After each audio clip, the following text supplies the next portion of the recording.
Saya kalau ingat Partai Demokrat ini selalu pengen ketawa. Nggak tahu kenapa.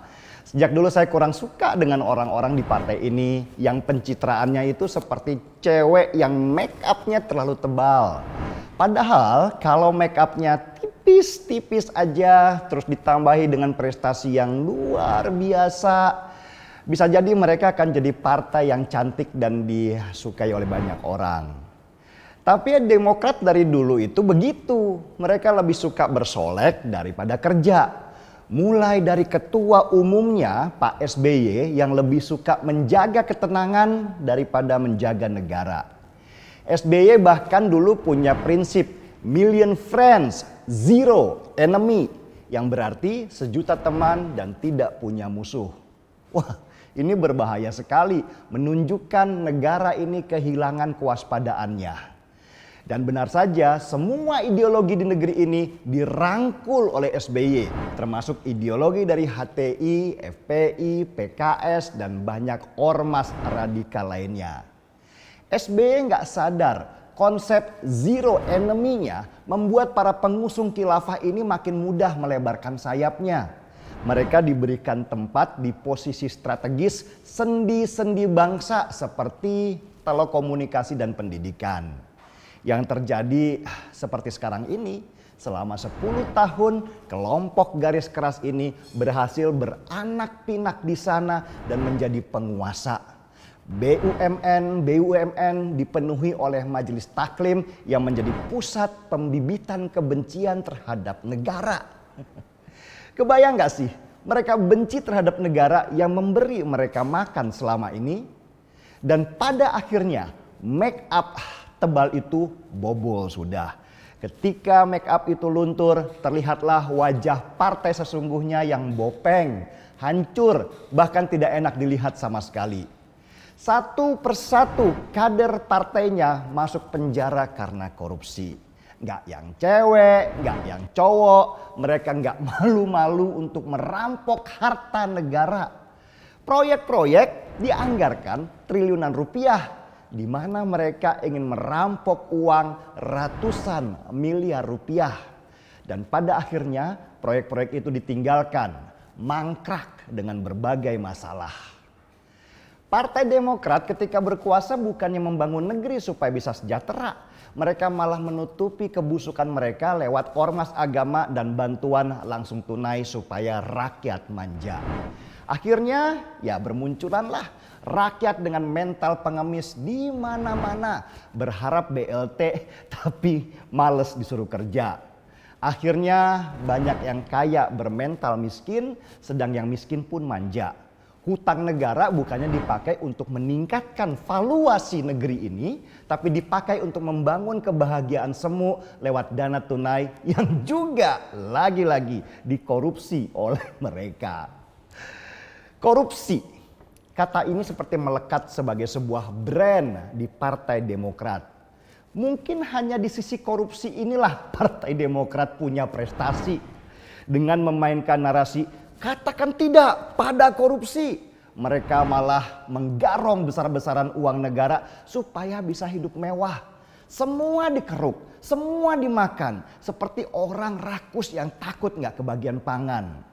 Rasa haus mereka gak pernah hilang. Semakin banyak yang mereka korupsi, semakin mereka merasa kurang. Tapi wajar aja sih, kader-kader Demokrat selalu melihat yang di atas mereka. Kader senior berpesta pora, masa yang junior kalah?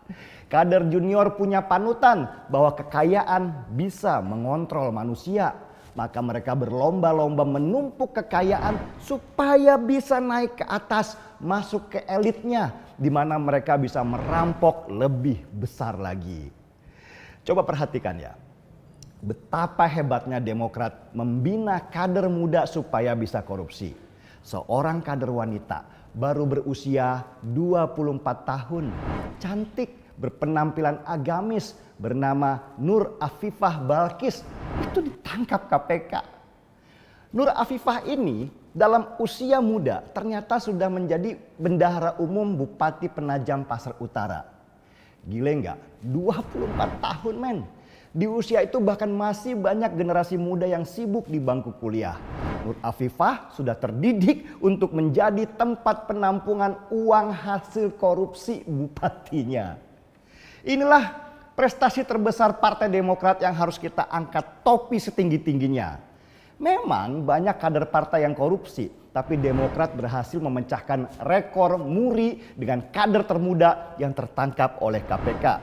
Ini yang membuat para koruptor pasti geleng-geleng kepala karena mereka langsung merasa tua. Para koruptor tua harus mulai memperbaiki sistem korupsinya supaya jangan kalah sama anak milenial sekarang. Seperti startup, mereka harus melakukan shifting atau perubahan cara dalam korupsi. Kalau enggak mereka bisa nggak bertahan di dalam bisnis ini. Mungkin inilah hasil dari Universitas Hambalang yang punya IPK tertinggi dalam korupsi sehingga dalam usia muda sudah lulus tertangkap KPK. Ajaran-ajaran dari senior di Demokrat memang mantap. Mereka selalu memperbaiki kurikulum korupsinya sehingga bisa lebih efektif dan efisien. Saya harus mengucapkan selamat kepada Partai Demokrat, selamat kepada Nur Afifah Bilqis sebagai koruptor termuda. Saya juga harus mengangkat secangkir kopi saya. Selamat ya Demokrat, selamat ya Agus, kalian memang beda. Saya seruput dulu kopinya.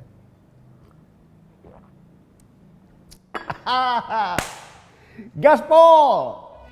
Nama Abdul Ghafur Masud kini mencuat setelah Presiden Joko Widodo memilih sebagian wilayah Kabupaten Penajam Pasir Utara sebagai ibu kota baru. Ada sejumlah kontroversi yang dibuat Abdul Ghafur sebelum kena OTT KPK. Ia menegaskan tidak lagi terlibat dalam penanganan COVID-19. Dia mengatakan kegiatan penanganan corona yang dia lakukan justru menimbulkan masalah. Menurutnya, pengadaan yang dilakukan Pemkab Penajam Pasir Utara justru disorot. Apa yang nyerah urus COVID? Saya tidak nyerah, saya nggak mau ngurusin. Kenapa kita mau ngurusin lagi? Kecuali kita mempunyai alas hukum yang kuat. Apakah ini menjadi masalah atau tidak? Selain itu, Bupati Penajam Pasir Utara juga sempat menjadi perhatian karena membangun rumah dinas dengan nilai yang fantastis, yakni mencapai 34 miliar rupiah. Pembangunan rumah jabatan Bupati itu berada di Jalan Pesisir Pantai, Kelurahan Sungai Paret, Kecamatan Penajam. Bangunan fisik rumah sudah rampung 100%, namun masih ada pembangunan fasilitas penunjang lainnya.